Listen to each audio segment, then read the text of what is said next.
এত প্রপার্টি কেন? সোর্সটা কি? এরা কি রাজনীতিতে এসেছে আর একটা সরকারে এসেছে বলে কি 15 বছর ধরে লুটতরাজ তাকে চালিয়েছে নাকি? তো অসভ্যতা। কিসের প্রপার্টি, কেন প্রপার্টি, সোর্সটা কি? এর উত্তর দিক না। এত প্রপার্টি কেন, সোর্সটা কি? এরা কি রাজনীতিতে এসেছে আর একটা সরকারে এসেছে বলে কি 15 বছর ধরে লুটতরাজ তাকে চালিয়েছে নাকি? তো অসভ্যতা।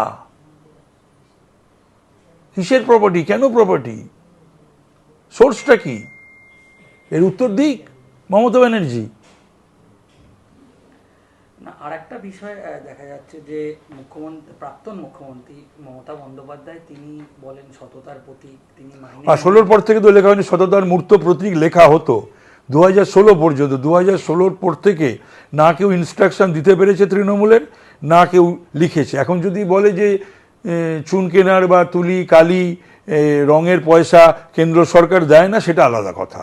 কিন্তু তারপরে আর সততার প্রতীক, মূর্ত প্রতীক এসব লেখা হয়নি। দার্জিলিংয়ের ঘুম থেকে সুন্দরবনের সজনেখালি গ্রাম পর্যন্ত যে বিস্তৃত পশ্চিমবাংলায়। আজকে মুখ্যমন্ত্রী উত্তরবঙ্গে কিছুক্ষণ আগে বলেছেন যে এটা তো জাস্ট মানে একটা ছিল, কিন্তু অনেক এরকম আছে গোটা রাজ্যে। গোটা রাজ্যে আছে, রাজ্যের বাইরে আছে, ভারতের বাইরে আছে, কে যে কোথায় কী করে রেখেছে সবই এবার ওই কান টানলে মাথা আসবে এবং সবই আস্তে আস্তে আস্তে বেরিয়ে আসবে, কার কী রয়েছে নেই সবই আর আসবে। কিন্তু এটা খুব দুঃখের এবং দুর্ভাগ্যের, পশ্চিমবাংলায় এই প্রবণতা কখনো ছিল না।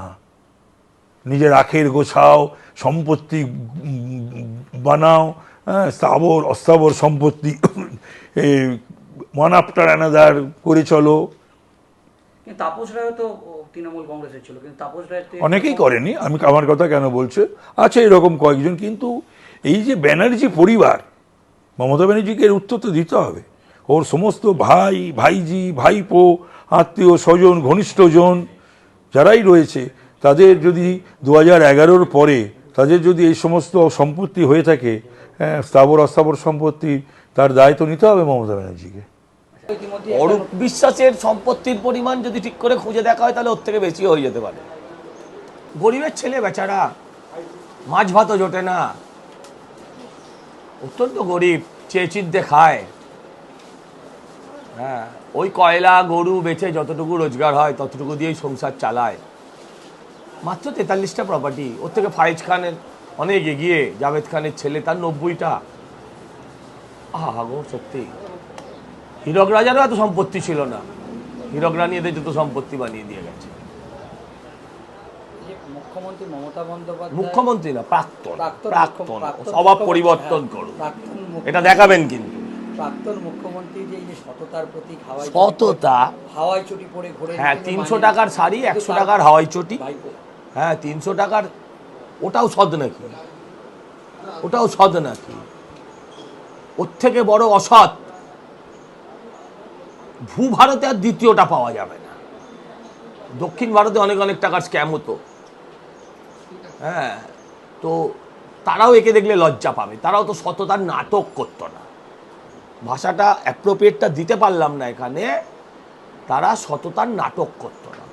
এই সততার মুখোশ পরে, হাওয়াই চটি পরে, 5 বছর আগেই তো 35টা প্লট ছিল হরিশ চ্যাটার্জি, হরিশ মুখার্জি। এখন বেনামে কাজের লোক, কাজের মাসি, কাকা, ওই যে কি কাকু, এদের নামে কত হয়েছে সেগুলোর তো হিসেব করতে হবে, তাই না? পৌরসভা তো ইতিমধ্যে অরূপ বিশ্বাসের সম্পত্তির পরিমাণ যদি ঠিক করে খুঁজে দেখা হয় তাহলে ওর থেকে বেশি হয়ে যেতে পারে। ওই যে পৌরসভা তো একটা নোটিশ পাঠিয়েছে, 7 দিনের মধ্যে জবাব চেয়েছে। আপনি পৌরসভার একজন কাউন্সিলর, কি বলবেন, এটাকে কিরকম ভাবে দেখছেন? এই প্রশ্নটা মেয়রকেও করা উচিত, যে মেয়র থাকাকালীন, উনি থাকাকালীন এত বেআইনি কাজ, বাড়িতে অনেক বেআইনি কাজও আছে, এই মানে সম্পত্তির হিসেবের জন্য তার নোটিশ পাঠায়নি, বেআইনি কাজগুলোর ওপর নোটিশ পাঠিয়েছে। এত গ্রস বেআইনি কাজ হলো কেমন করে? তাই তো ওনাকে জবাব দিতে হবে, হাউসে দেবেন জবাব। তাহলে কি আগামী দিনে কি কি সম্ভাবনা বুঝছেন অভিষেক বন্দ্যোপাধ্যায়কে নিয়ে, যেগুলো যা ধরা পড়ছে কিছু কি চেলা চামুণ্ডদের সাথে একসাথেই থাকবে, চেলা চামুণ্ডদের সাথে একসাথেই থাকবে, যুবরাজ দেবরাজ সব একসাথে থাকবে, কোনো চিন্তা নেই। এত প্রপার্টি কেন? সোর্সটা কি? এরা কি রাজনীতিতে এসেছে আর একটা সরকারে এসেছে বলে কি 15 বছর ধরে এই লুটতরাজ তাকে চালিয়েছে নাকি? তো অসভ্যতা। কিসের প্রপার্টি, কেন প্রপার্টি, সোর্সটা কি? এর উত্তর দিক না। এত প্রপার্টি কেন, সোর্সটা কি? এরা কি রাজনীতিতে এসেছে আর একটা সরকারে এসেছে বলে কি 15 বছর ধরে এই লুটতরাজ তাকে চালিয়েছে নাকি? তো অসভ্যতা। কিসের প্রপার্টি, কেন প্রপার্টি, সোর্সটা কি? এর উত্তর দিক মমতা ব্যানার্জি। না, আরেকটা বিষয় দেখা যাচ্ছে যে প্রাক্তন মুখ্যমন্ত্রী মমতা বন্দ্যোপাধ্যায় তিনি বলেন সততার প্রতীক, তিনি মাইনে আর 16 পর থেকে তো লেখা হয়নি, সততার মূর্ত প্রতীক লেখা হতো 2016 পর্যন্ত। 2016 পর থেকে না কেউ ইনস্ট্রাকশন দিতে পেরেছে তৃণমূলের, না কেউ লিখেছে। এখন যদি বলে যে চুন কেনার বা তুলি কালি রঙের পয়সা কেন্দ্র সরকার দেয় না, সেটা আলাদা কথা। কিন্তু তারপরে আর সততার প্রতীক, মূর্ত প্রতীক এসব লেখা হয়নি। দার্জিলিংয়ের ঘুম থেকে সুন্দরবনের সজনেখালি গ্রাম পর্যন্ত যে বিস্তৃত পশ্চিমবাংলায়। আজকে মুখ্যমন্ত্রী উত্তরবঙ্গে কিছুক্ষণ আগে বলেছেন যে এটা তো জাস্ট মানে একটা ছিল, কিন্তু অনেক এরকম আছে গোটা রাজ্যে, গোটা রাজ্যে আছে, রাজ্যের বাইরে আছে, ভারতের বাইরে আছে, কে যে কোথায় কি করে রেখেছে সবই এবার ওই কান টানলে মাথা আসবে এবং সবই আস্তে আস্তে আস্তে বেরিয়ে আসবে। কার কি রয়েছে নেই সবই আর আসবে। কিন্তু এটা খুব দুঃখের এবং দুর্ভাগ্যের, পশ্চিমবাংলায় এই প্রবণতা কখনো ছিল না। নিজের আখের গোছাও, সম্পত্তি বানাও, স্থাবর অস্থাবর সম্পত্তি ওয়ান আফটার অ্যানাদার করে চলো। কিন্তু তাপস রায় তো তৃণমূল কংগ্রেসের ছিল, কিন্তু তাপস রায় অনেকেই করেনি, আমি আমার কথা কেন বলছে, আছে এরকম কয়েকজন। কিন্তু এই যে ব্যানার্জি পরিবার, মমতা ব্যানার্জিকে এর উত্তর তো দিতে হবে।